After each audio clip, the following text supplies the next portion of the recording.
ఈ క్వశ్చన్ చాలా సార్లు రిపీట్ అయిన క్వశ్చన్, జేఈలో వచ్చింది, నీట్ లో వచ్చింది, ఇంకా ఎంసెట్ లో కూడా వచ్చింది. సో ఇది సాల్వ్ చేయడానికి చాలా టైం పడుతుంది. సూపర్ ట్రిక్ చెప్తాను, 10 సెకండ్లో అయిపోయేలాగా ఎక్స్ప్లెయిన్ అయితే చేస్తాను. ఓకే, సో క్వశ్చన్ ఏంటంటే, ఒక బుల్లెట్ ఎక్స్ అనే డిస్టెన్స్ ట్రావెల్ చేయడంలో u/3 వెలాసిటీ అనేది లూజ్ అయింది.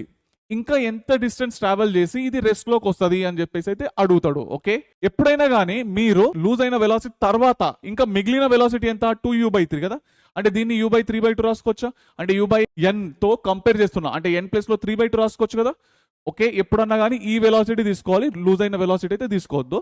సో ట్రిక్ ఏంటంటే, ఇక్కడ x dash is equal to x/n² - 1. Okay, n value అయితే 3/2 హోల్ స్క్వేర్ 9/4 - 1. అవునా. సో ఫైనల్లీ దీన్ని సాల్వ్ చేస్తే ఏమొస్తుంది, 4x/5 వస్తుంది కదా. ఇక్కడ క్వశ్చన్ లో x'/x అడిగిండు, x'/x, ఈ x కింద రాసేసి ఏమొచ్చింది 4/5 ఉందా ఆప్షన్.